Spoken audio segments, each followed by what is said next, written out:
Okay, so let's get this interview started. So my name is Liam Fuller. I'm here with the Central PA LGBT History Project, and I'm here interviewing Cassidy. And today is the 26th of July, 2017. 27th. Today's the 27th. Yeah, today's the 27th. Okay, is it now? Yes. So the 27th. And what else do I need to say? I said my name. I said the project, blah, blah, blah. Do I have your permission to conduct this interview? Yes, you do. Okay. So first off, can you tell me your name and then can you spell it for me? My full name is Cassidy Grace Frazee. Last name is spelled F-R-A-Z or Z-E-E. Okay. And you don't have any like wacky spelling in any of your names? No, it's okay. C-A-S-S-I-D-Y and Grace is Grace. Okay, Yeah. awesome. So we're going to start at the very beginning. So could you tell me a bit about your family life and your early childhood development? Okay, well, I was born in 1957. Mm-hmm. I turned 60 this year. I grew up in a town in northwest Indiana called Cedar Lake, probably about 45 minutes or so from southeast of Chicago.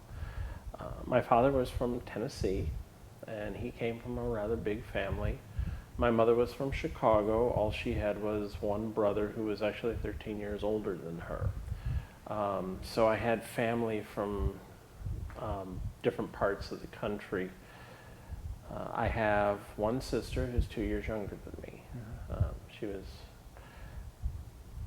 My father was actually semi-illiterate for most of my childhood due to his upbringing in Tennessee. He wasn't given a lot of schooling. My mother was a nurse. My father was a factory worker. He worked in the Chicago Heights stamping plant in Chicago Heights, Illinois. He worked for Ford Motor. We were raised Catholic, but after about sixth grade, for me, I kind of completely blew it all off. Mm-hmm. It's an interesting story that we can have for when we get to there. I spent the first pretty much 24 years of my life there. Small town, 8,000 people total. It was spread out all over the place. We actually had 3 separate school districts. Mm-hmm. Covering the area. To the south was Lowell, Indiana, and to the east was all Crown Point. We had the north and the west. The high school I went to, I graduated in a class of 139 people in 1975. Mm-hmm. So that's, pretty much not a huge place. Yeah. It was very country, very rural. We weren't upper middle class, we were probably lower middle class. That's really the childhood I had growing up was, with the exception of a few things, pretty normal, except where we get into the, around 6 years old, I begin to notice things about myself that, I didn't want to notice. Mm-hmm. When I was about 6, I began to start to develop the feelings that this whole boy thing that they were trying to force on me, that it felt kind of wrong. I wanted to be more like my sister. Not necessarily just because of the clothes she wore, but I felt like I should be more like her. And at that time, 6, 7 years old, that was 1963, 1964. I mean, John Kennedy was still president when I started having this stuff going on. Mm-hmm. So we didn't really have a name for it. We didn't have a feeling. It wasn't like today where you could go to your family and say, hey, there's something going on here. I really should be a girl. That just couldn't happen. I didn't even know, like I said, I didn't even know how to put a voice to it. So I didn't know what to say. I didn't know how to bring this out. So for a long time, until I was about 10 years old, I suffered from a lot of, I guess you could say, gender confusion. Through therapy, I think my mother knew. She was a nurse and she had been working for years on a psychology degree. So I remember like 6, 7 years old, she would always correct me with things like, don't walk like that, you look like a girl. Don't skip around, you look like a girl. don't hold your hand this way, you look like a girl. Don't talk like that, you sound like a girl. It was always in the negative of, don't act like a girl. Don't, you're acting like one, you shouldn't be doing that. And I never thought of it that much at the time. It was only once I started going through therapy in 2012 that it actually started to hit me that I think she kind of understood it. My father was always kind of disappointed in the fact that I didn't like doing boy things. I wasn't interested in, sports. I watched baseball because we could get Cubs baseball in Chicago. It was broadcast all the time on one of the local stations. But even that would bore me after a while. I couldn't go to a game and sit and watch it. I would lose interest quickly. I didn't like to hunt. I didn't like to fish. I didn't like to do outdoor things. I did love to camp and hike. But, that was something my father just really couldn't understand that much. I love to read. I started reading at an adult level when I was 7 years old. And that was really, books and music were really the only thing I had to fall back on when I was young. I got into the position where I didn't make a lot of friends at school. I had some, but it was difficult for me to relate to a lot of boys. And it was difficult for me to speak to a lot of girls simply because, awkward tweener years. I came across as a little weird basically because of my intelligence. I spent 2 summers in my room not wanting to come out because I didn't want to go outside and do the stuff that everybody else was doing. So all I would do is I'd get up in the morning and start reading, do a few chores and stuff like that, and just stay in my room all day long. I'd never go out. For those 2 years, the only time I went out was when my parents would take us somewhere, or if, I had to go to school. And that was about it. Yeah. So then can you talk about what it felt like to have no words to really address or express what was going on with you at that time? It was very confusing. Part of it is I was a pretty intelligent kid. I never had any real intelligence testing done at that time, but later when I got older, for a job interview, I was actually IQ tested. It was sort of like what's your IQ, what's the sort of work you should actually do, and they told me it was going to be like a 6-hour test. I finished it in under 2. And when I was done, I came back from lunch and the guy was just flabbergasted. He said, well, we could send your results off to Mensa if you'd like to join. And at that time, the only requirement they had for Mensa was you had to have an IQ of over 140, which was genius level. And I was like, nah, it's not important. So, but I mean, like, when I was 7, I was reading I had a reading comprehension and retention of an adult between 23 and 25 years of age. So I was actually kind of smart, but I didn't know enough about that sort of thing. We had no internet, and you didn't even know where to begin to look up these things. It was just like you had these feelings, wow, I should be a girl, and I don't know how to express that because I can't talk to my parents about it. I don't know how else to say to come out and say. And with my mother constantly going, don't act that way. You look like a girl. You're acting like a girl. It was scary. I grew up.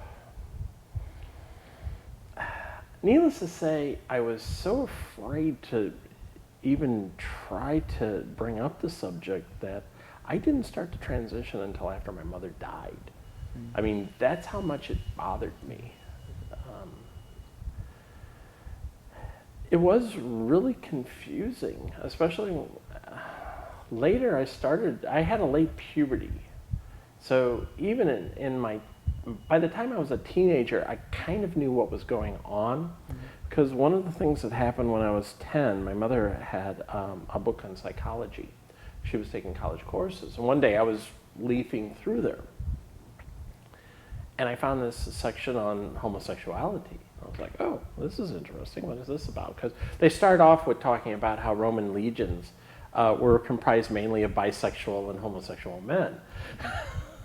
which I thought was, wow, this is rather interesting. So I'm reading through that, and then they get to the part, they're talking about lesbians and stuff like that, and I was like, this is interesting. And at the very end of the chapter, they start talking about what they called then transsexuals. And it was people who feel as if they were born into the wrong body and stuff like that. And the more I started to read that, the more I was like, wow, this is me. And there was a section, I can always remember, there was a section in that chapter about a boy who had begun developing feminine characteristics as he reached like 11 and 12 years of age. And so they figured, the term then was, they said he was a hermaphrodite. But because he was developing all these feminine characteristics, they took him in, they gave him hormones, and then they did surgery on him to give him a pseudo-vagina to make him a girl. So she lived her life like that. And it wasn't until a few years afterwards that she actually came out and told her mother, I was actually taking her birth control pills. to do this because I had always felt I was supposed to be a girl. Yeah. So I was taking your pills because I see you take them, and I figured, oh, those must be girl pills. So she was taking doses of estrogen every day, and of course it was accelerating a feminine puberty. So I latched on to that. I latched on to that one. And the other one I latched on to about the same time as I learned about Christine Jorgensen. So it was like, wow, there are people out there who feel this way, and they have a way of changing them. But I still couldn't really talk to anyone about that. I mean, it was just embarrassing. None of my friends would have ever understood, the few I had. And, you couldn't start talking to girls about that stuff. It was the mid to late 1960s. You didn't talk about that stuff. I mean, we had a couple of gay kids in our school in the 70s who were constantly getting beaten up. I can't imagine what they would have done to me if I had ever come out and said, hey, I want to be a girl. But I do remember, like in high school when we would have gym, like 7th and 8th grade gym, and boys were on one side of the gym and the girls were on the other side. And guys would always be talking about, oh, look how hot that girl is, look how foxy she is and stuff like that. And I was thinking, boy, I should be over there with them instead. Yeah. I really should. It was not like how hot and how sexy they were. It was just like I should be with them. That's who I fit in with. Yeah.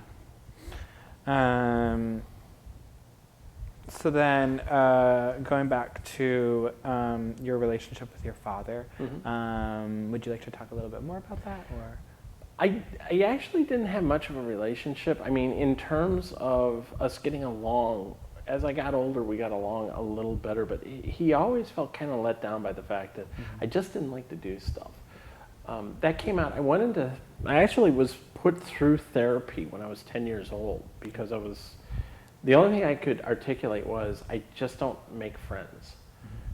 And I had a session once with my mother and father, and my father articulated at that point how embarrassed and kind of upset he was that I just never showed any interest in any of these things. And I don't know if my therapist was starting to pick up on that and stuff I had been saying, because I would tell her, I like being with girls more than I like being with guys and stuff like that. But it was right after that my family decided I didn't need to go to therapy anymore. We would talk, but my father and I never really had a whole lot to discuss. That was the biggest problem we had. There was such a kind of a cultural gap between us that it just did not fit in. My father was very rural. He was very Southern. I grew up with the South is going to rise again stuff, and there was a lot of racism in our family, which I grew up with, which took me a long time to get out of my system.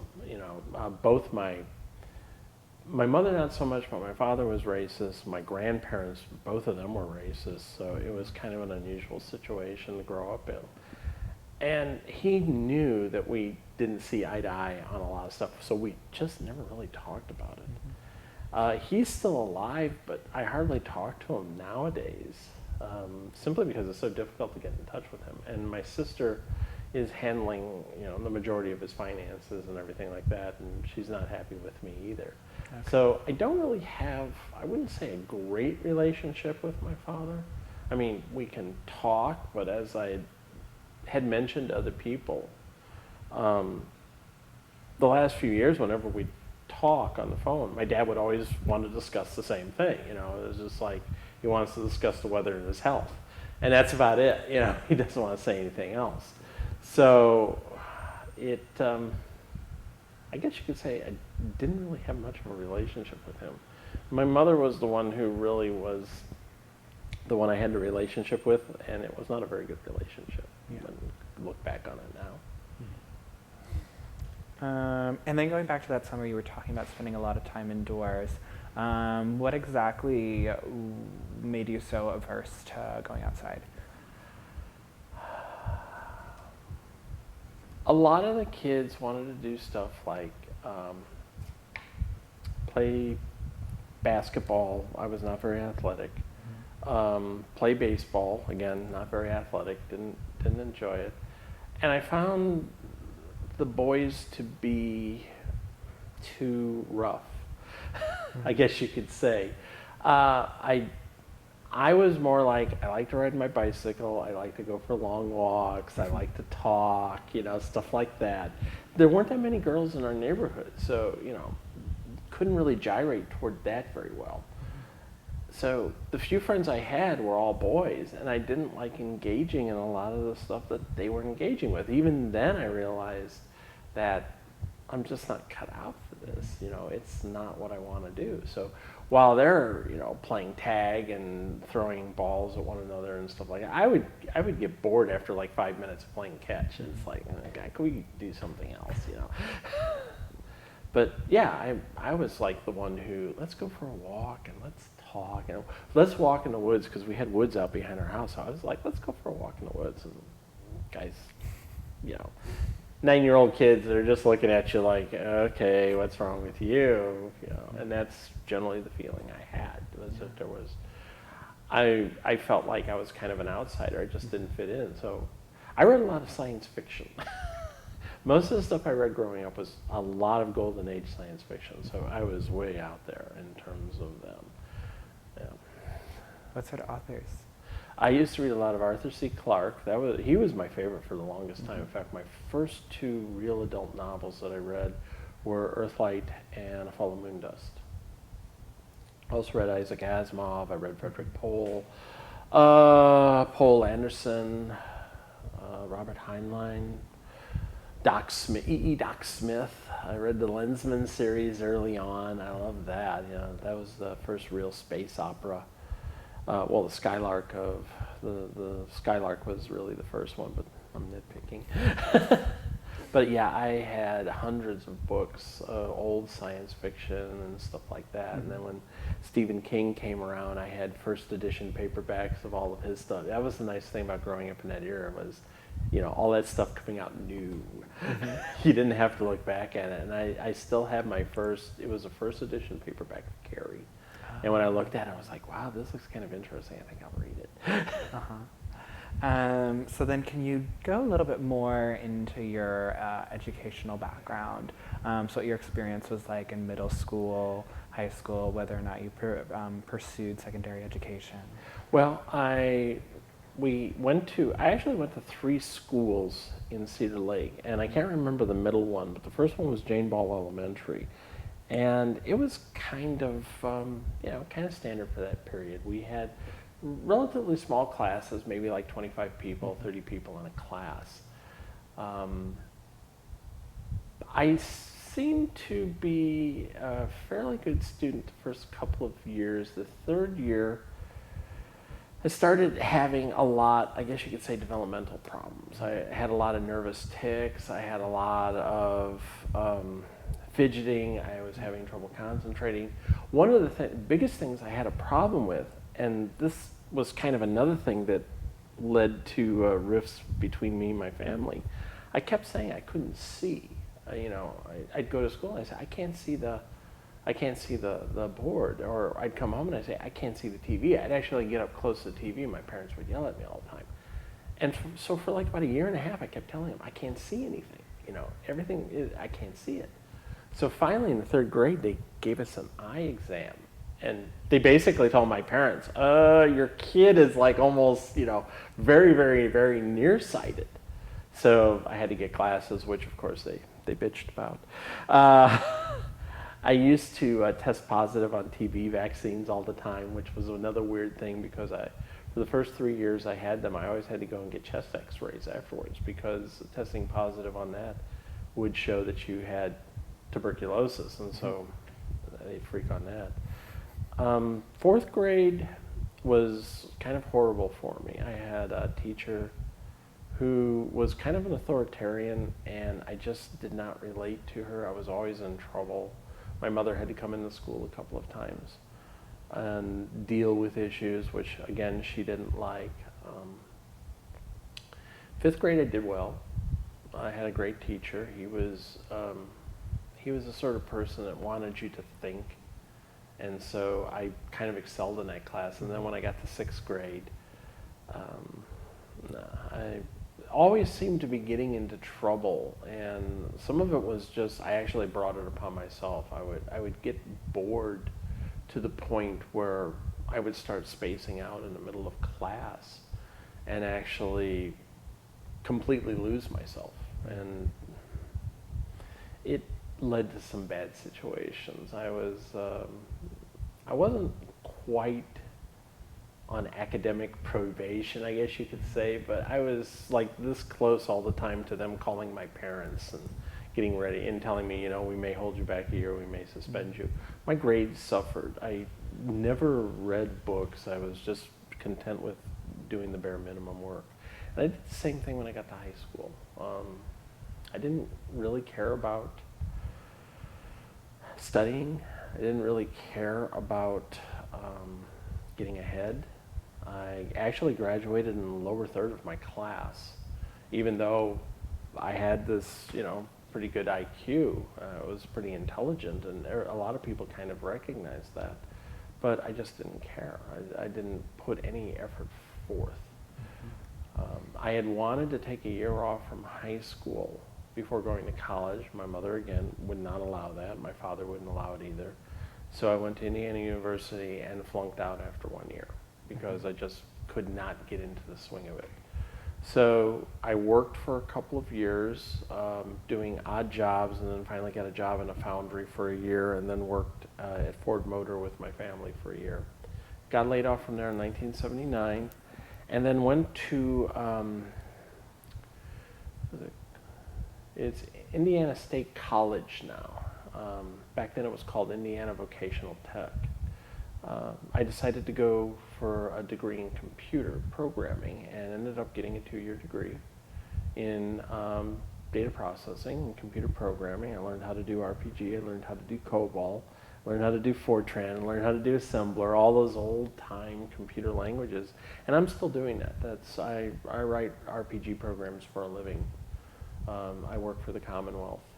My office is actually like about a 5-minute drive from here. So I've been doing that since 1982. That would be, I have not ever went back to college simply because I either never had the time or never had the money, among other things. But I did just well enough. I actually excelled in my class. I was like, I think I was I second or third in my graduating class? I think I was second. I don't even remember, to be quite honest. But I remember I graduated with a 3.75 GPA out of 4, so I did pretty well. I did well. And it's helped me out. By that time, after I was done with that, then I left home and got married. Never did go to California like I wanted to. That was my big dream. I was going to take a year off and hitchhike to California, which in 1975 you could do. You could get a job washing dishes, and it would have been fine. So. Okay. So yeah, we were sort of touching on this right now, but can you like walk me through your history with jobs and occupational history? When I was younger, I mean, I got my first job when I was 17 years old. I bagged groceries. I worked for an antique dealer. Let's see, what else? I worked in a computer lab when I was getting my degree in computers. I was one of the first two I guess lab techs you could call us. I actually, when we got our first Series 1 in from IBM, the IBM service guy who came in actually asked me if I would write a special type of program for the Series 1 because he said, Atlanta wants to see if this can be done, and I'm told you could probably figure out how to do this. So he told me what to do, and I wrote the program and actually got it to work. And they took the results down to Atlanta to show, yeah, this could happen. After that, I've always programmed computers. First worked for a rail car manufacturing company called Thrallcar. Worked there for about a year. Then did consulting. I consulted for about 9 months on a job with an insurance company. Then went to work for a trucking firm in South Bend, Indiana. Worked there for about 2 years and then went to Chicago. For early on, a lot of it back then was considered that you change jobs like every 2 years. In fact, the headhunters used to recommend that. They would say, don't stay in a place for too long because you'll get stale. So I went to Chicago. First I worked for a software manufacturing firm. And then I worked for my biggest prestige job of all time. I actually worked for Playboy for a year. I worked in the Playboy building, the old Playboy building. I worked for Christy Hefner. Got to meet her my first day at work. I got to be somewhat work buddies with her mom, which led to some interesting stories as well. After I left Playboy, I went to work for Axochemical, which is a huge Dutch multinational organization. I worked with them for 3.5 years. And then I returned back to Indiana and worked at a place called Solar Manufacturing. They made portable air compressors. I worked for them for 13.5 years and was laid off from there in 2008. They actually ended up getting rid of like half the office. It was 2 days after the 2008 election. They just like got rid of half the office. So then I was out of work for about 3 years. And finally got a job working as a consultant for the state of Indiana. I worked for them for about 10 months and then went back to work for another consulting firm in Chicago and did a job with them for about 8 months. And that took me up to 2013 and finally got a call from here in the Commonwealth. They wanted to know if I would come out for a job. The interesting thing was I was not the first choice. I was actually the second.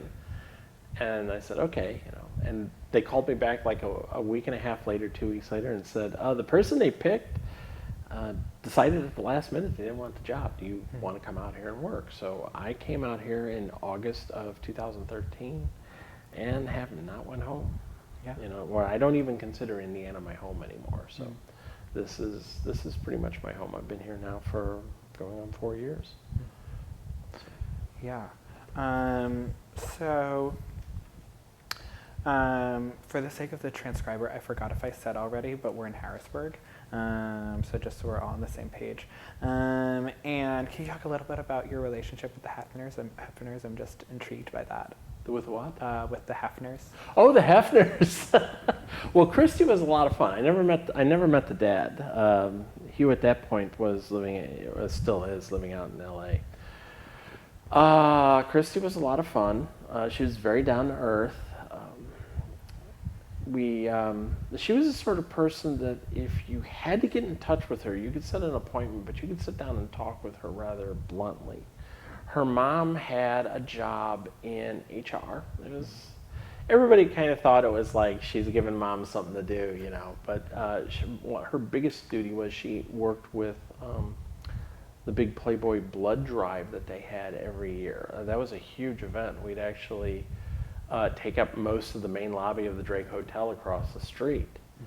And you'd actually have Chicago celebrities would come down to give blood. I mean, you'd have like 1,000 people show up to give blood. So it was a huge event.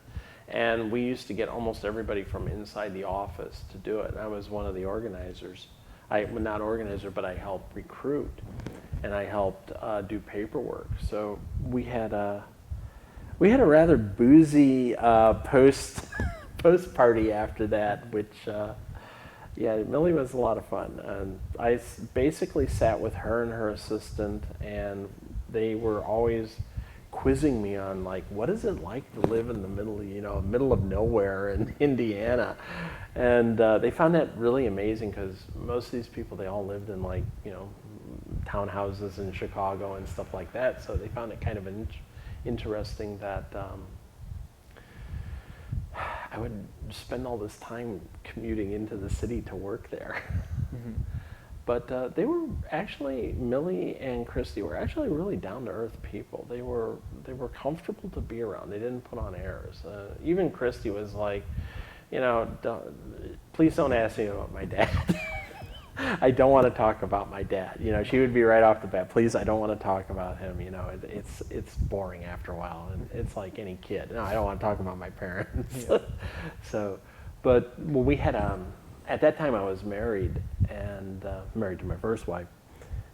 And at the Playboy picnic, my son was throwing a fit, and Christy walks up, and she's got on a pair of shorts and a Banana Republic t-shirt, and her hair is all a mess, and she's not wearing makeup, and she's got on these big glasses, and she's like, hey, how you doing? How's the thing? Oh, what's wrong with your son? Let me go get mom. I'll have mom come over and take care of this. And my wife's like, who's that bimbo? And I was like, that's, the CEO of Playboy. And she's like, what? I said, yeah, it's Christy Hefner. And then her mom came over, and my wife was not listening. She was one of these people, my first wife, everything revolved around her. So when Christy's mom came over, and she's like, oh, what's wrong with your son? Oh, do you want to get some ice cream and stuff like that? My wife's starting to flip, and I was like, just let it go. And she goes, who is that? Who does she think she is? I said, that's Christy's mom, okay? I said, that's Hugh Hefner's first wife. Will you lighten up? You're at a Playboy function. This is what you're going to run into. So, yeah. And like what years were that? That was 1988, 1989. Okay. So then can you touch on if there was any sort of religious presence in your upbringing? My mother was Catholic. My father had actually been raised Baptist, and then he converted. Mm-hmm. We went to church on Sundays. And then for a while I went to Sunday school. I was not big on the whole religion thing. After a while, it just, again, like a lot of things in my life, it got to be boring. And then I would start to read about different religions. I was reading about different religions when I was like 8, 9 years old. Mm-hmm. And of course, excuse me, my parents were very dismissive, especially of Hindus and Jews. They hated them. There wasn't so much about Muslims then. That was not a big thing. But Hindus and Jews, they hated them. My mother had to work with a lot of Indian doctors at that time. So she was not a big fan of anybody who was Hindu. It's right around the time I was in 6th grade. I was basically thrown out of Sunday school. Mm-hmm. The nun who was teaching us had told my folks that I was becoming disruptive. 2 incidences that she brought up, one of which was when she was talking about something about the Dead Sea. I launched into this whole geographical thing about how it's the lowest point on Earth, and it has the highest salinity of any body of water in the world, and everyone can float on it, blah, blah, blah, blah, blah. And she's like, yeah. So, but the thing that really torqued her off was they were telling us the story of Lazarus. And I was like, So wasn't anybody like afraid of the fact that this guy came back from the dead and was just walking around, and everybody was like, "Oh, hi, Lazarus, how you doing?" You know, I said, "Nah, that's not right." I mean, the guy was dead for 3 days, and he comes back, and they were like, we don't want your kid in class anymore. They're too disruptive." And I just said, it doesn't make any sense, you know. So I was telling my folks. My mother was upset. She was just crazy. She was. I just said, it doesn't make any sense. I'm sorry, you know. The guy's performing miracles. He's raising people from the dead. That's like voodoo, you know. So I guess you could say I'm kind of like I'm pretty much an atheist, although I will listen to stuff that's kind of spiritual, and I do have some weird, I do have some beliefs in the paranormal, even though I shouldn't, but there's been incidences in my life that have occurred that kind of make me question that. But you know, I've not had a major religious background in my life since I was probably about 10 or 12 years old. It's just not been important in my life, and I kind of try to use reason and logic and judgment to be a good person. Can you go into any of those paranormal experiences? Two that really stand out. One happened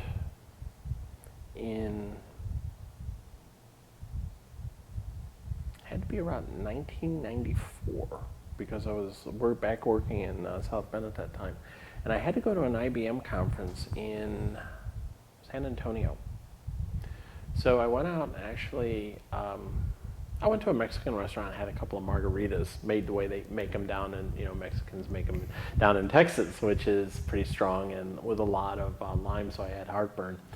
And I was walking along the Riverwalk, and I don't know if you're familiar with the Riverwalk in San Antonio.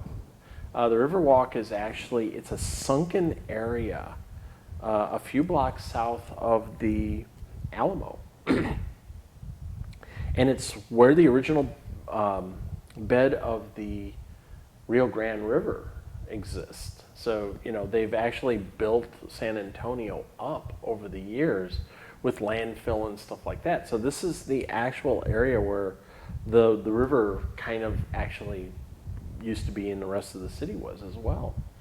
So it's a beautiful place to walk, and there's a lot of people out walking at night. And I was walking back to the hotel, and as I was going towards it, I remember there was this, she could have been Chinese, she could have been Japanese. All I will say is, you know, Eastern Pac Rim, Asian, walking toward me. And as we got closer, she stopped and looked at me, and as I was passing her, she says, "You know who I am." And it just kind of struck me funny, and I turned around to say something, and there was no one there. You know, and I wasn't hallucinating because I was, you know, totally drunk, because I'd only had a couple of margaritas, so I was not 3 sheets out and completely incapacitated. And it kind of set me back on my heels. I was like, you know, what just happened? I don't understand that. So fast forward to 1999, and for a while I used to go to China and do programming, because the company I worked for, Solaire, had a manufacturing plant out in the Shenzhen SEZ outside of Shenzhen, China, which is just north of Hong Kong. So on the weekend, I would actually go down and sometimes stay in Hong Kong, or I would take the ferry down, because there was one stretch where I was there for almost 8 weeks. So I would go on these little walking tours of Hong Kong, and there was one day that I went over to the main island, and I went over to Causeway Bay, which is one of the areas. I had lunch, and then decided I was going to do a walk up to the eastern end of Causeway Bay and then come back through Wan Chai, which used to be famous because that's where you used to find all the bars. When the sailors, American sailors or British sailors or whatever sailors would come into port, they'd all go to Wan Chai. Going to the eastern part of Causeway Bay, there was this Buddhist temple. Most of them are kind of small. old ones. And so you can just go in, light your incense, and say your prayers and whatnot. And I started getting weird chills when I was going into this temple. Now, I had been in a couple of other temples in both Hong Kong and up on mainland China. But I started getting these weird chills, like weird sensations, like all of a sudden the temperature in there dropped about 20 degrees.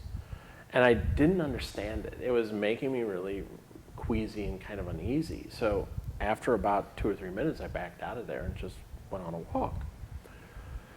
So I'm going through Wan Chai, and I go past a couple of places where they're doing like palm readings and stuff like that. And generally speaking, I never went in for that sort of stuff because I know how it works. They try to get the information out of you, and then they basically tell you what you want to hear. But just on a lark, I walked into this one place, and the woman was like, "Would you like a reading?" And I said, "Yeah." She's like, "Okay, come and sit down." And I sat down, and she says, "Okay, let me see your hand." And then she looks at this hand first, and she says, "That's not your dominant hand." Now, I didn't say anything. I'm left-handed. So I held out my right hand first, and she says, "That's not your dominant hand. Let me see your dominant hand." So I gave her my left hand, and she starts looking through it, and she says, "You did have something that just happened recently, like within the last 15 minutes, didn't you?" And I said, "Yeah." That's all I would say. I said, "Yeah, something happened in the last 15 minutes. And she's looking at it, and she's looking at my face, and she's looking at it, and she goes, "Were you at the temple?" And she mentioned the name of the temple, and I was like, "Yeah, that's where I was like about 15 minutes ago." And she said, "Did you feel cold?" And about this time, I'm not saying anything. So, she says, "Did you feel cold?" And I was like, "Yeah, a little bit." And she said, "Have you had feelings in the past that you are not who you are?" And I said, "Well, you have to elaborate on that one. Because, naturally if you say yes." I said, "You have to elaborate. What do you mean by not who you are?" And she goes, "You're not really the man you think you should be. In fact, you don't think you should be, period, because of what's happened before." And I was like, "Okay." What do you know? I mean, what are you trying to tell me? And she said, "Did you feel like you knew the place?" I said, "Yes." And she said, "And you felt cold?" And I said, "Yes." And she said, "That's an indication that you were passing into an area that a past life of yours has experienced, because you're seeking a familiarity with it. And you're cold because it's your spirit from the past that is trying to connect with you, your long dead spirit." I said, "So who was it?" And they said, "Well, the only people that would be really familiar with that would be the people who worked there." And I said, "Okay, well, who was that?" And they said, "Well, it was always women who worked there." So she said, I tend to think that at one point in the past," and she says, "based upon the cold, it could have been as long as 100 years ago. Based on the cold, you were one of the temple workers." I was like, "Here's my money." Let me go. And it kind of blew my mind, because I never had anyone come out and just basically come right out and say, "You're not the person that you think you should be." Mm-hmm. And to me, I took that to mean, you're not the woman you should be. Yeah. And then when she's telling me as a past life, she's basically coming out and saying, "As a past life, you were a woman working in Hong Kong." So, I don't know. I didn't want to explore that anymore. Yeah. So then, sort of dialing back a bit, beyond the jobs that you had at Ford, were you just in computer programming from then on? Yes, from 1982 on, after I got out of school. I actually taught computers for about a year, and then, it's all been computer programming since then. I haven't really gotten into anything differently. I shouldn't say that. I actually do write. I've self-published a couple of works, and I run a blog. So I've been working on a series of books for a couple of years now. So I guess you could say I'm kind of like a half-ass writer. But yeah, I do have a couple of things I self-published, but it was like 5 years ago. I haven't really bore down and tried to get anything published since then. And then, what was your coming out experience like? You know, sort of family reaction, people you relied on, friends' reactions as well. Well, I guess you could say I've actually had like 3 coming outs. The first time, I remember when I was about 11 years old, I could still get into my sister's clothes. And she had this really cute outfit, and I asked her if I could dress up in it once for her. And she let me do it. And I really loved it. I felt so comfortable and nice in it.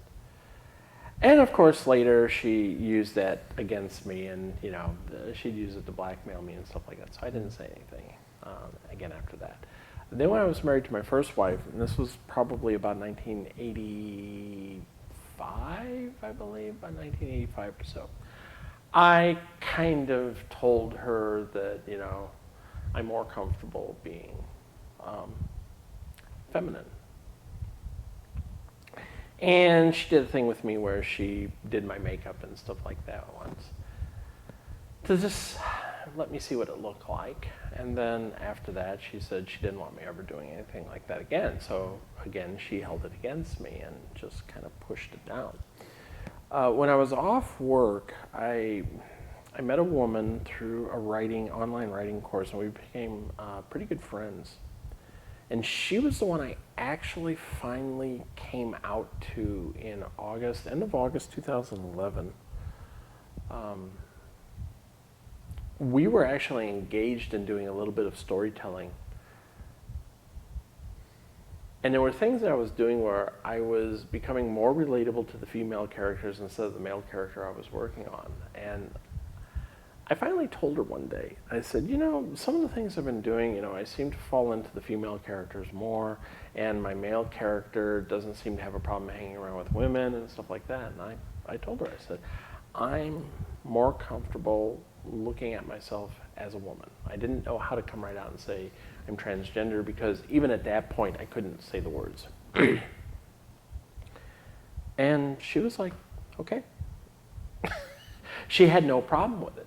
Yeah. So in 2012, when I was living in Indianapolis working for the state, I started seeking out a gender therapist, because at that point I was starting to get like, I need to do something with this. And so I started telling a select few friends online that I was going through this, that I was starting the process of seeing a therapist, and that I believed myself to be transgender, and I was going to start doing stuff on it. And a few people right off the bat were like, okay. We kind of suspected that. In fact, I had an old friend who I had used to know back in Indiana in the mid-90s. She even said, she goes, I kind of suspected that the entire time. I says, really? We used to role play. And she said, you knew way too much about women. She said, you knew way too much about how they acted and how they dressed and how they did stuff. She goes, no, that wasn't stuff you learned from a gaming book. She goes, I always kind of suspected. So, and then after I went to my gender therapist my first time, and she kind of confirmed, she said, you have nothing to worry about. You definitely have GID. You're transgender. And I told my first friend when I came out to about it, she says, yeah, well, I always knew that. Come on, it's a big surprise. Now, I was married to my second wife at the time, with whom I have a daughter. And my second wife did not take it well. There was a lot of tears. There was a lot of it was how is this happening to me? Which of course is like, it's not happening to you, honey. It's happening to me, And it wasn't long after that I came out here to Harrisburg. So she never really has been interested in my transition. She never really has spoken about it much. She actually didn't speak about it, didn't want to even talk to me about it until 2015 when I was getting my name changed. Mm-hmm. And that's when she finally decided she wanted to speak about it. So she was not a great supporter. My daughter, on the other hand, it was not a big deal to her. She's always kind of supported me on it. She's had trans friends. She's had gay and lesbian friends. She told me that I went back for her graduation at the beginning of June, And she told me then that she's pansexual. You know, she says, you know, Mom doesn't understand that. And I said, well, you know, Mom's not going to understand a lot of things. I mean, look what she did with me. So I said, but if you ever need someone to talk to, you know, talk to me. Don't worry about it. So unfortunately, we don't keep in contact as much. Most of my friends online were very supportive. I've only had a few people that just kind of blew it off and kind of thought at first I was joking, or you know, they just didn't get what was going on. And they're still part of, I guess you could say, my Facebook friend list, but we don't really discuss anything. We don't really converse anything like that. You know, we just don't talk. Nowadays, a lot of my friends, it's funny that I'll pick up friends on like Facebook or Instagram and stuff like that. And I don't know how many friends I've had who have actually said, I did not realize you were trans until you said something. In fact, that actually just happened a week ago. I started practicing with the roller derby team here in Harrisburg. I started at the end of May, and there's another trans woman who's actually on the team. So me, her, and 3 other cis women went out to Dairy Queen to get ice cream because we were being fitted for mouthpieces. It's a long story, but we went out. And me and the other trans woman started talking about, you know, so how much Spiro are you taking, and how difficult is it to get your estrogen, and do you take pills? You know, I do shots, stuff like that. And we're talking. And one of the women that was sitting across from us, she later remarked on my Facebook page, she said, until you mentioned that, I had no idea. And it's like, really? I mean, really? It's been 2 months, and in the entire 2 months we were training together, she had absolutely no idea. She said, no, I did not know you were trans. She says, that kind of took me by surprise. But it doesn't matter with her. But she just did say, I never realized it. She said, so I still find that kind of interesting that there are, I mean, among cis women, they were just like, no, I never had any idea until you said something. So then, can you talk a bit, you sort of touched on it, but about your family life as an adult and sort of your marriages and your relationship with your children? I have one son who was born in 1984, so he's, at the end of November, he's going to be 33 years old, whom I don't speak to. I haven't really spoken to him since 2013. He's a lot like his mom. He just doesn't have a lot of interest in maintaining relationships with people. So I don't know what he's up to. It's a big problem. My first wife, it was a rather contentious marriage. You know, for the first year, 2 years, it was sort of like honeymoon style deal. And then after my son was born, everything just kind of leveled off. And then she was content not just to sit around and watch TV and get high and stuff like that. And I got bored with that after a while. So when we got a house, I started having people come over and we would game and stuff like that. And she wanted to go out with her sister and go to country and western bars. And she was the sort of person, she always wanted me to do what she was doing, but she didn't want to get involved with anything that I was doing. And it finally came out one day, she pretty much came right out and said, you know, I had sex with you just so you'd marry me, so you'd take care of me. And she said, I didn't expect that you were going to want to have a life of your own. Her idea was that pretty much all I would do is go to work, come home, and sit and watch TV with her. And she was getting upset because that wasn't what I decided I wanted to do anymore. So, you know, after the last 5 years or so of our marriage, we were fighting all the time and just finally divorced. And she was one of these people, she knew how to push your buttons, and she was really good at pushing mine. She could drive me to anger in just a matter of seconds because she knew exactly what to say and how to do it. And she had one of these tones where she would just be nonchalantly flippant and completely dismiss anything you were saying with just a word or two. So after we divorced, I didn't hear much from her at all. We lost track, except, of course, when the state didn't get her child support money right away.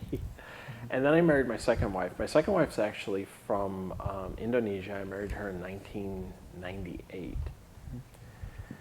And in hindsight, even though we've been married now for 20 years, and she is in the process of divorcing me right now, even though we're in the we haven't really spent the last 4 years together, because I've been living here and she's been living in Indiana. She decided that she did not want to come to Pennsylvania once I moved out here, and she came up with all sorts of excuses about why she didn't want to.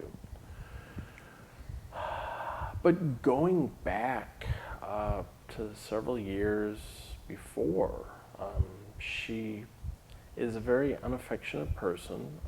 There's no kissing, there was no hugging, there was no, even like holding hands, she couldn't do that. She found it to be extremely difficult. No intimacy whatsoever. We went, I would have to say, I haven't been intimate with another woman since about 2004. So about 13 years. I even told somebody at roller derby one night, we were talking about relationships, and I said, guys, I don't want to bring you down, but I said, I have to walk away from this conversation because I haven't even had a kiss in about 15 years. You know, and it's just, we were married, but there really wasn't a lot there. I mean, I guess you could say we were friends, but I was looking for something more. And then, you know, once I start transitioning and once the estrogen starts hitting, you want that intimacy, you want that love, and she was incapable of giving it. You know, I was living out here and I would try to explain these things to her. She really was not getting it because it's kind of an alien concept to her, I think. The last time I was back for my daughter's graduation, she did continually ask me, like 3 or 4 times she asked me if I had a girlfriend yet. And I kept telling her, no, I don't. Why are you asking me this all the time, you know? And she's like, well, I figured you might have one. I said, well, you know, the other 2 or 3 times I told you no. So I guess it hasn't changed. It didn't pick up anybody here. Yeah, I don't, now she's like, since I said I couldn't afford to maintain 2 households any longer, now it's become a case of, well, it's time for us to move on. And so we're selling the house and she's divorcing me, and she wants to move on with her life now after I, you know, paid for her master's program and stuff like that. So, live and let learn. Yeah. So then did you begin transitioning in Indiana? Yes, I began going through therapy in 2012. I had reached a point where I was actually becoming suicidal over the idea of transitioning. After I'd come out to my one friend in 2011, it began to weigh heavily on my mind. And I finally reached a point where I was like, you know, I got to do something about this. So a friend of mine online said, why don't you find a gender therapist and start talking to her? So I went through therapy, and then, you know, I was between jobs with consulting and stuff like that, so I couldn't actively begin actually physically transitioning. I was going through therapy. And then when I moved out here, that's when I actually began the physical act of transitioning, because it didn't take me long to realize. I'm sitting in my hotel room one night and going, nobody here knows you. So, you know, don't put the brakes on this anymore. No one here knows you, so what's the big deal? Yeah. So physically, I began going to trans support groups here in October of 13. The first time I went out in public, it was after I came back from a trip to Indiana.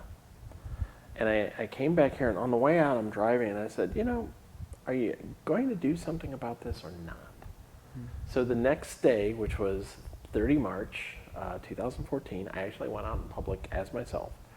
Horrible. The brows were a mess. no makeup, bad wig, you know, just, oh God. I look at that picture, because I took a picture of myself. I went to a Panera where I'd been going for months as the other me. And I look at that picture and I was like, oh my God, I can't believe I had the, you know, the nerve to actually go out in public looking like that. And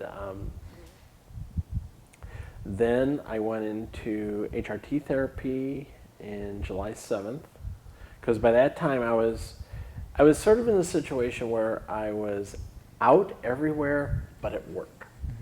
So I decided I wanted to go into HRT. So I did it July 7th of 2014 and went through the entire last half of the year going to work, more or less stealthing. And then get home, put on my wig, put on my clothes, you know, the old joke, you know, how do you know a trans woman from a straight, you know, from a cis woman? Put on your bra when you get home. Except towards the end of the year, that was when my breasts were developing to the point where they were noticeable under my polo shirt. And I couldn't wear a bra because they didn't know I was out at work. But I needed to do something. And my therapist had told me, you're going to reach a point where you're not going to be able to pretend any longer. She said, you know, you need to come out. You need to tell them what's happening. Because she said, it's killing you. Basically, I can tell from your depression that it's killing you not to come out at work. So finally in early January of 2015, I came out. I told my boss, I says, look, this is what's going to start happening with me. The state has protections for LGBT people, but the next day, my boss, we need to talk, and we're sitting in the room, and he's like, we have absolutely no idea how to handle this. You know, they had no idea how to handle a transitioning person. So I said, well, I'll tell you what. I said, let's give everybody 3 weeks, tell them what's going to happen. I said, the first Monday in February, I'm coming into work, you know, as me. So they had 3 weeks to get the office in shape. And during that time, nobody was asking me any questions like, what do you want to be called or anything like that? How are you going to? My boss did ask me, how are you going to dress? And I said, better than what you can probably imagine, because I wasn't dressing very nicely as a guy. Yeah. And so I gave them their 3 weeks. My first full day, just going full 24 hours, was January 31st of 2015. That Friday night I came home, got in my pajamas, and then the next day was like, that was it. But, you know, I never went back. And then my first full day out at work was Groundhog's Day 2015. You know, I always like to make the little joke that, you know, the groundhog came out, saw a shadow, and said we're going to have 6 more weeks of winter. I came out at work, saw my shadow, and said, hey, I think I'm going to just keep doing this for the rest of my life. So, yeah, it's been 2.5 years I've been out full-time now. That's kind of how it went. That was the whole timeline right there. It's just from therapy up to where I am today.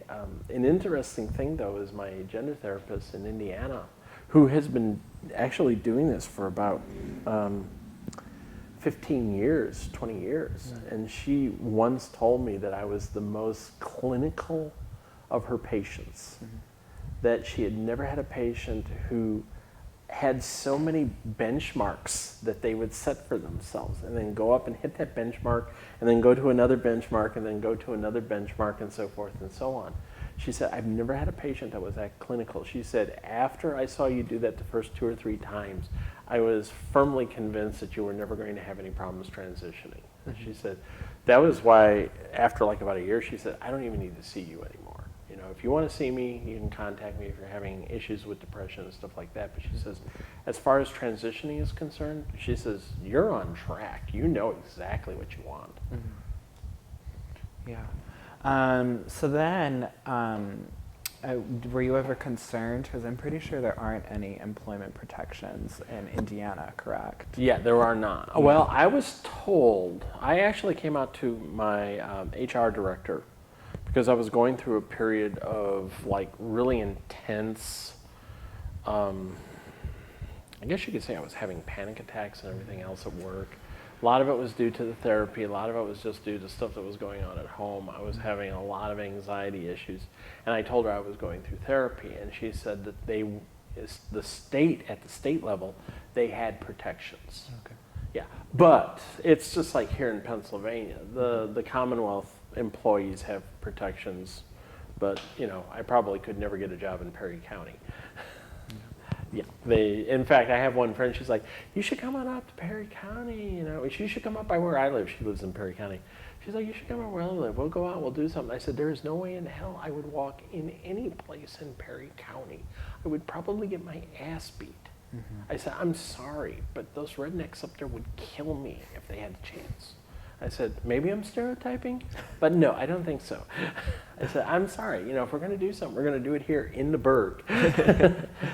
Yeah, I was in Perry County Yeah. a few weeks ago. Yeah, they probably loved you. It was fine. It was like a farm where like a bunch of kids work on the farm. and Okay, well, friends that's not doing too the program. bad. Yeah, I guess. That's So I not too knew the bad. people there. And But there's everything some of like those that. towns that'd be like, no. Because there's a couple of like llama farms and stuff up in there I want to go see, and I imagine it'd be nice, but no, for the most part, I want to stay out of Perry County. Yeah, I don't take risks like that. No. So you didn't touch on this, but did you have any sort of interactions with the military in any capacity? The only interaction I had with the military was early on. I was in the Civil Air Patrol when I was like 11 years old. They actually made an exception to allow me to come in because I wasn't supposed to be allowed to join until I was 12. And they made an exception because I really was, I guess, good at being a kid soldier. And that's what it was. At that time, it was the U.S. Air Force Auxiliary. And the deal was that if you stayed in it long enough, and I was in it for 4 years until I was 16 years old, but if you stayed in it long enough, you had a shot at getting into the Air Force Academy. And I had firmly, for a long time, thought, I'll go into the Air Force. I don't have a problem with that. As I got older, however, between the issues with my budding gender identity and depression and anxiety and all this other stuff, even though my uncle said he could secure me a spot at the Air Force Academy, I declined. I just said, I don't think I could handle it. I literally felt I am not the sort of person who should be an Air Force officer with people under their command. Yeah. It would just be a disaster. Now, the only thing I regret there is that if I had gone into the Air Force Academy, I would have graduated in 1979, which was the last class that was non-co-ed. It was the last all-male class, and they like to pride themselves by calling themselves the last class with balls. And I would love to go back to a class reunion with those guys now and go, hey guys, remember me? I was approached by the Marines and I just was not interested. And that was it. Nobody else really wanted me. Part of it was my high school transcripts. Even the guy from the Marines told me that my high school transcripts were kind of weak and they were kind of leery about that. No one paid any attention to the fact that I had this like high IQ and it was just I was an underachiever. But after that I was like, no, I don't really want to go in. Given that when I was younger, my aversion I had to male-dominated sports and male-dominated issues, I don't think I would have fit in. That was my biggest problem. It's just like I could not imagine being in that sort of situation. It just would have killed me. I couldn't have handled it. I would have been suicidal like within 48 hours. I would have just been like, I'm going in the shower with my towels here. Don't come looking for me. It really would have. I couldn't have handled it, so I did not bother to go that route at all. And then, do you have any sort of affiliations with any local LGBT organizations? Have you done any work in that domain? I used to attend the Trans Central PA. I used to be a member with them, but I don't really want to say anything bad about them, but I had a couple of bad experiences with them, and so just kind of stopped attending their affairs. I like to help where I can. I've done stuff like talked about being transgender on my blog. I've put up videos and stuff talking about some of the issues I've went through. I usually go to Transgender Day of Remembrance. Last time we had it up at the Capitol, I was actually interviewed on TV. I got pretty much the first and last word in on the interview, which was good. But I like being open about my experiences. I think it's a good thing. And one of the issues that I brought up is that you're never going to learn about us unless you're educated by us. And it helps. The last couple of days, naturally, I've had a lot of my friends who know me to be trans have been actually asking stuff like, what sort of medication do you take? How often do you take it? What are the expenses? Would you be able to get this stuff, in areas in the military? And it's like, yeah, here, it's no secret. This is all you need. And this is all I've went through as far as psychological counseling is concerned. So, don't make this out to be some sort of huge straw man. So I try to educate there. I have not really gotten involved with organizations simply because people that I know that have been involved in those organizations have kind of all, have all kind of flitted away. So I haven't been able to get entrenched in any of those, and I really don't know what I would have to offer if I could get in there. It's sort of like I've always kind of gyrated to wanting to help, but then it seems as if it's, and this is possibly stereotyping, but it's always like the same little clique of people that are involved in those groups that are doing things with those groups. And trying to break into that is kind of difficult. So I do what I can as me. And then, can you talk about how your identity has influenced other spheres of your life? So whether it's your social life, family life, your sort of political leanings, religious life, things of that nature. It helped me get a lot more open with my daughter.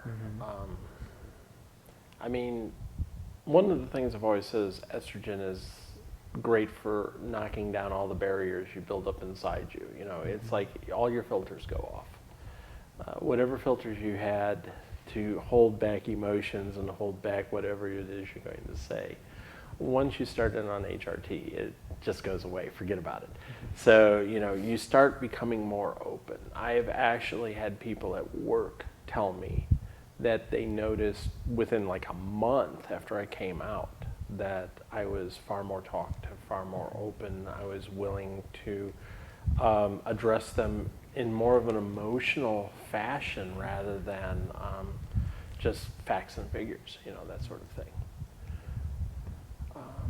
It hasn't really helped too much at home, except, like I said, it allowed me to get in contact with my daughter a little bit more. I can kind of understand her a bit more reasonably these days, although I never had that much of a problem with her. I was always her biggest, to me, I always felt like I was a big supporter, a big booster of her. I always wanted to.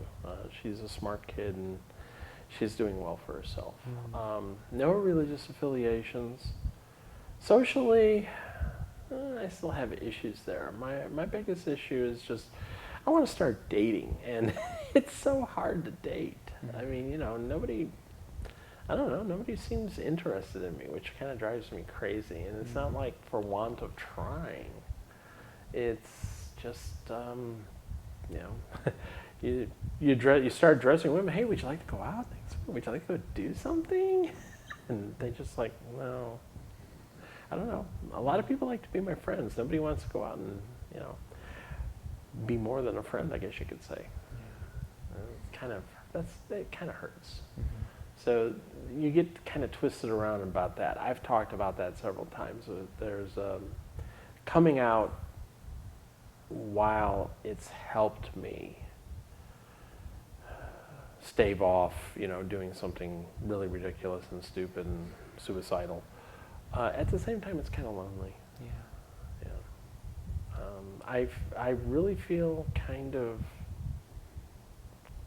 I don't want to say jealous, but there's times when I see couples who one of their partner, their husband, their wife, or somebody has transitioned, and they're still together. I really kind of feel bad about that. Not bad in the sense for them, but bad for me. It's like, why couldn't that have happened? Well, why did it not happen for me? And then you see other people I know who they've got people they're dating, and it's like, what did I do wrong? And don't start crying on me, because I'll start crying. You can see that look on your face. Don't get me going. Yeah. I'm low on hormones as it is right now, so coming up on my cycle here. So Yeah. So then, so you mentioned the effects that estrogen has had on sort of your openness as a person. Would you want to talk about any other side effects that it's had or anything like that? Well, I mean, other than the physical changes, the physical changes are the ones I've noticed the most. It's been interesting. My emotional stability changed. I remember when I first went on HRT, I went through the most incredible mood swings. It was just like, oh my God, I would be raving out one moment, then ready to cry the next, and everything else, and it was just horrible. It took me a while to really kind of get a grip on that. But it doesn't take much to flip the bitch switch, when the time comes. I'm more cognizant now of knowing my cycle, so when I get down close to when I do injections every 2 weeks. When it gets down to that point, I usually try to make certain that I don't stress myself out. I don't put myself in a position where I'm going to get depressed or try to alleviate that. So you're aware of your cycle. I'm on the same type of cycle as this woman is on. So I kind of taken clues from some of the things that they do and do the same things for myself. And then I don't know what else. Just beyond the physical and the emotional, you do find yourself relating to things a lot differently. I mean, I can think back to how I used to be before I transitioned, and there's times when my behavior is so alien to me. I was filled with a lot of anger. I was filled with a lot of despair, and then as I got older, it mostly became despair. The anger went away. Now I find periods of joy and happiness, but I also find periods of extreme loss and sorrow and stuff like that. It's I tend to run a greater gambit of emotional feeling these days. Yeah. Is there anything related to sort of your relationship with the greater LGBT community that we haven't touched on? I don't know. I don't think so. I would like to get involved in more things. I am involved with people in Planned Parenthood. I help out there because I'm very strong with women's issues for both cis and trans. Politically, last year I worked on the Clinton campaign. I threw myself into that so hard because I knew what sort of nightmare we'd have that's happening now. I had not been overtly political until last year, and then I got involved in that. I went to the Women's March in January. I went to the Science March in, when was that, April? March. Yeah, no. Sometime in the spring. Yeah, I kind of lost track of that, yeah. I was involved in there was the workshop stuff that happened out at Dickinson College back at the beginning of April. I was on one of the panels about coming out in the workplace. We had one non-binary conforming, one gay one gay guy, there was me, and then 2 lesbians. I think one of the women was, I think she was non-conforming, non-binary too.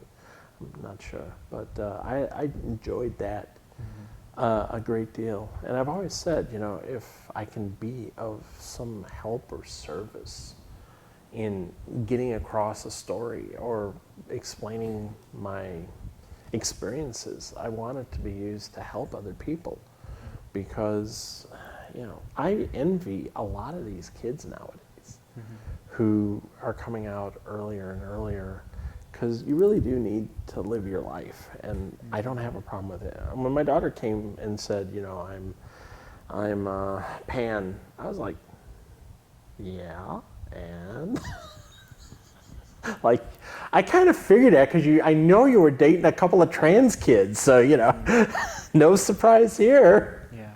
Yeah, she was dating a trans boy for a while, and then I found out later she was seeing a trans girl, and I assumed she was dating her, so it's like, you know, no surprise. Okay, so, and then I kind of pointed to myself and said, like, I'm going to say something, and she's like, yeah, I kind of figured that, you know.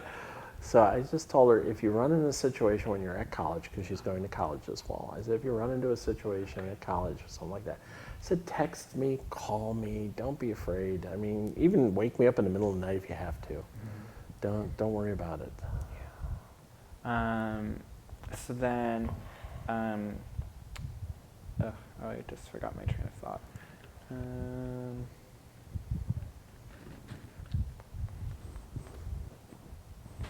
Oh goodness, I had a question. I hate this. I know, it happens. What was the experience like being on that panel? Can you talk about that a bit? I actually had wanted, it was kind of strange. We had decided ahead of time to gauge the feel in the room, because I said, you know, half these kids could be in there thinking they're going to walk out of college and change the world. So we kind of asked about that, you know, who here thinks things are going to change, you know, tomorrow, the minute you walk out of here, the minute you graduate. About half the room raised their hand, the other half was like, no, nothing's going to change anytime real soon. The interesting thing was there was only one person there who was interested in going into the corporate world. Everybody else was kind of like interested in doing their own thing or going into nonprofits or stuff like that. My biggest issue I had was I felt I couldn't bring enough to the table when I started talking, you know, because they were talking about things like, how do you relate to your customers? How do you relate to other people around you? How do you relate to the people that you have to deliver things to, or the executives and stuff like that? And I started thinking, wow, you know, the job I do as a computer programmer, I don't really get involved in a lot of that stuff. So I felt, while I wanted to help, I felt at the same time like kind of limited by what I do. I love the panel. I love doing that sort of stuff. I love getting up and talking about experiences, you know, myself, as you can see. I just felt I wish I could have done more. I didn't feel as if I was doing enough to help anyone, or maybe even get across to them. And I could tell none of these kids wanted to work in government anyway. You know, basically the main reason I'm in government is because of my age. You know, they can't discriminate against me. So. Okay. And then, are there any sort of important events or turning points in your life that we haven't touched on? Well, all my coming outs have all been kind of important events to me. It's helped shape me. It's helped scare the hell out of me. But it's helped shape me. One of the things I'm worried about that's going to happen in the future is when my father passes.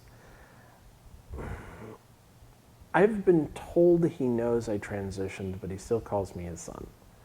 I don't try to correct him because he's 86 years old, so I just let it go.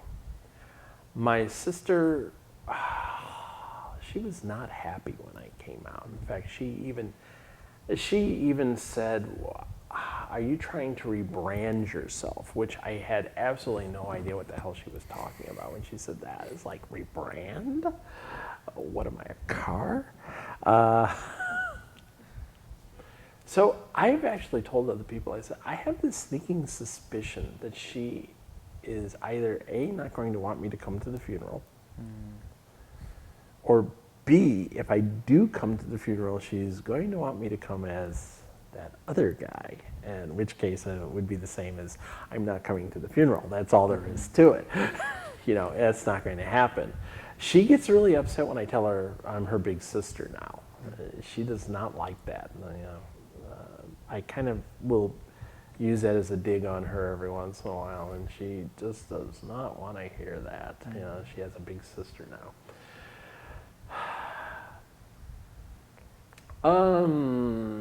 Going to the Women's March was really awe-inspiring to me.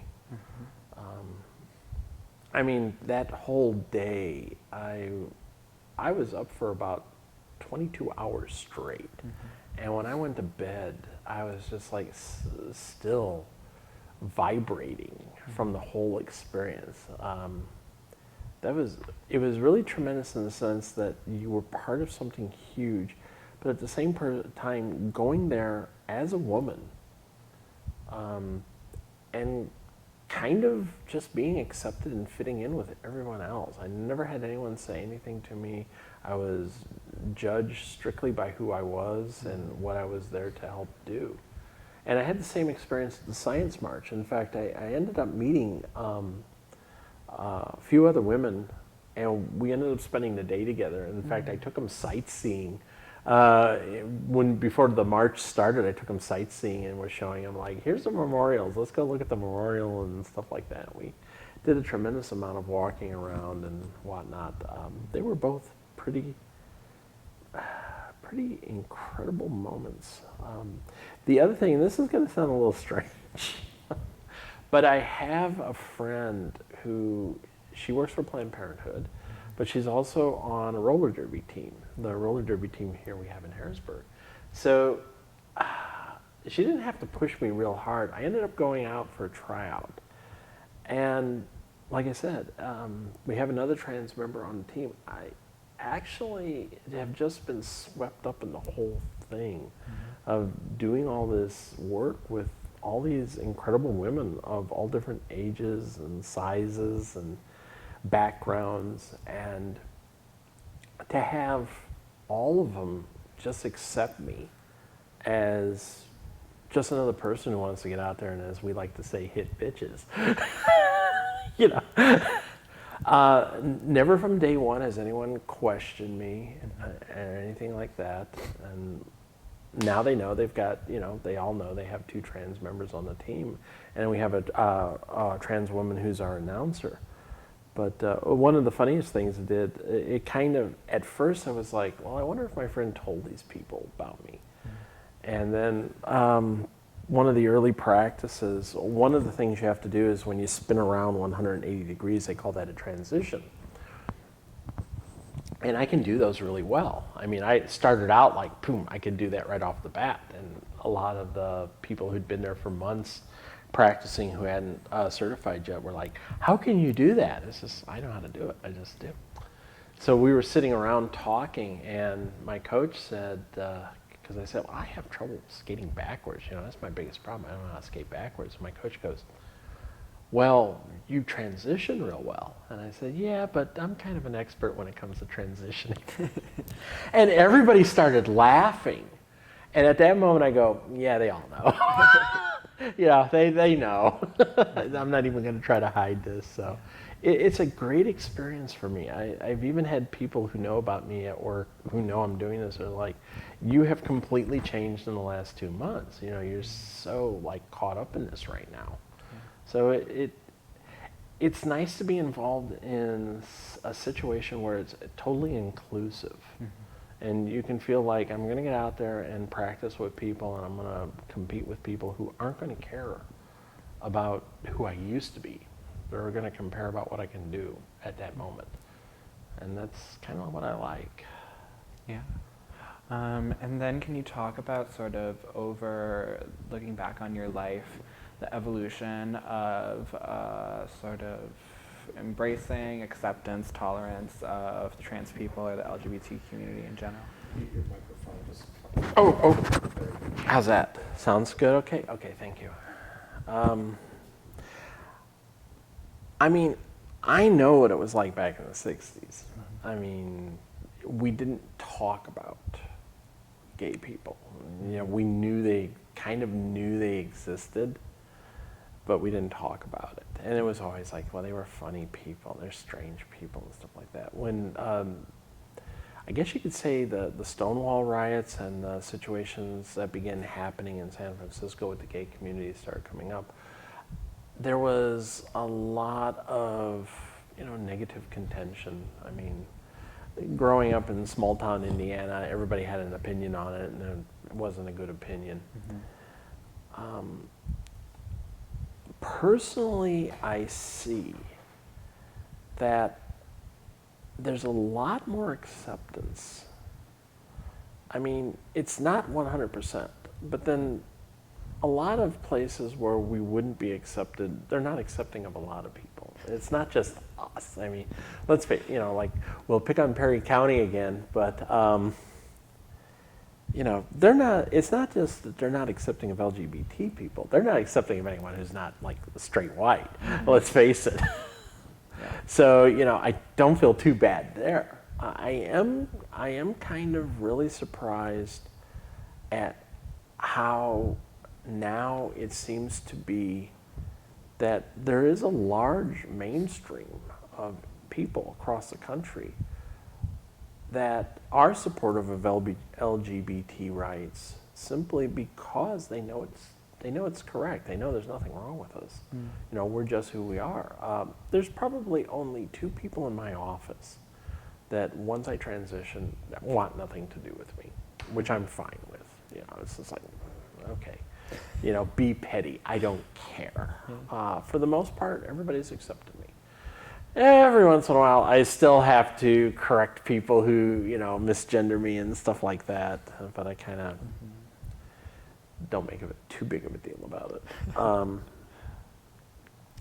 There seems to be a lot more acceptance out there, or in some cases, like, I found out some people just don't know. I mean, it's like, how do you know gay people? Unless they come right out and they're with their partner, how do you know they're gay? And I know with some trans people, you can tell because of, the passing and stuff like that. But I've also noticed a lot of people just don't seem to care anymore. There's a lot less in the sense of, well, you don't pass, so what? You're still a girl to me, or you're a guy to me. Who cares? So I hope that means something. I hope that we're not slipping back into this weird dark age that we had back in the 60s and even in the 70s, and God, back in the 80s too. But we're not slipping back into this weird dark age. I think we're so out there now that it would be difficult to put it all back in the bottle. I mean, I'm part of a couple of trans support groups on Facebook, and one of the things you keep hearing is they want to drive us back into the closet, meaning mostly trans people. They want to drive us back in the closet. And I'm sitting there thinking, the only way they'd be able to do that is they have to completely eliminate us from society. I mean, if they say, I can't go in the bathroom in public, I'm still going to go. What are they going to do? Are they going to check my ID? Are they going to check my genitals to make certain that I can't go in a women's bathroom? If I've got people that I'm interacting with face to face who can't tell I'm trans, how are you going to know if I'm in a department store or if I'm in a restaurant? I mean, how are you going to know it? The only way they could do it is just like set us up so that we could be fired for no cause or anything like that. But so many companies now, they have so many qualified LGBTQ employees. It would kill them to get rid of these people. I mean, I do a job for the Commonwealth that very few people can do. Hi, this is the second recording of Cassidy's interview.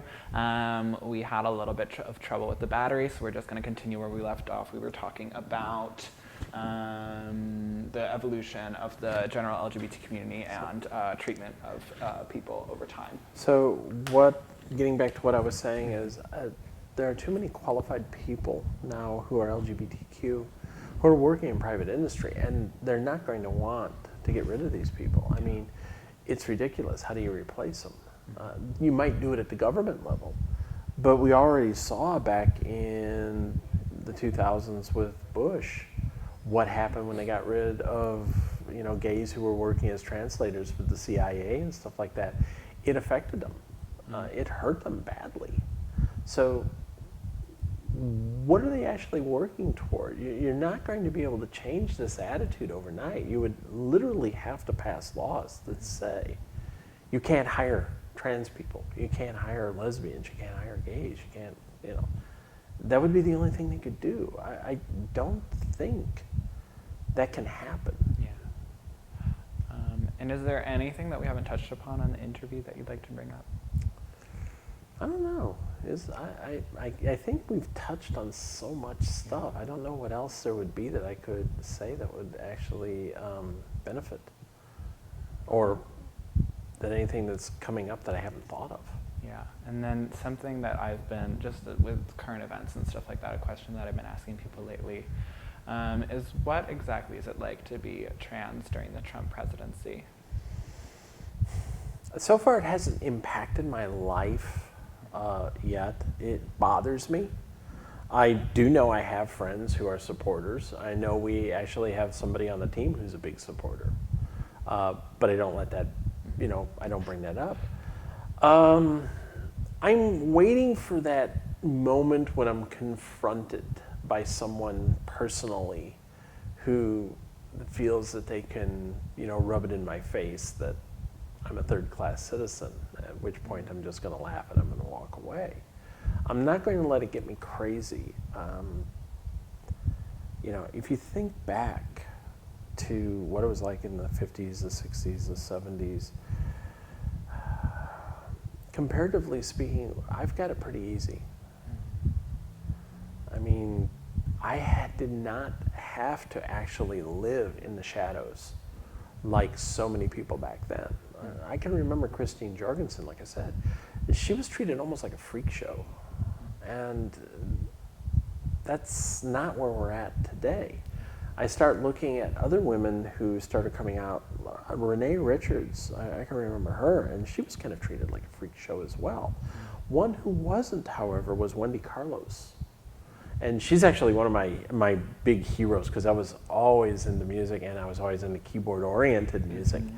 So, Switched on Bach was an album that I listened to a lot.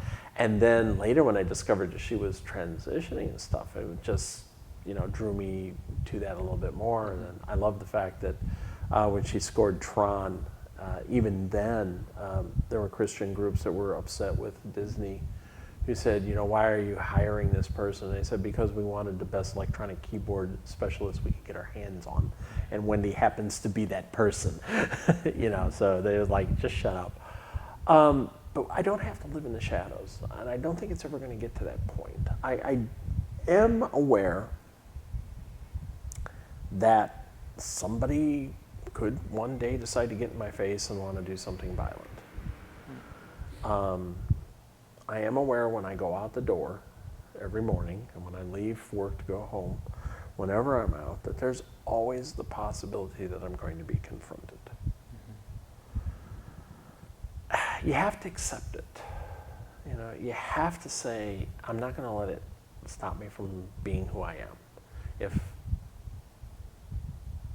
If it comes to that where you can't go out, I don't know what else you would do. I can keep fighting the good fight. I can keep doing things to make certain that I can try to make it a little easier for other people.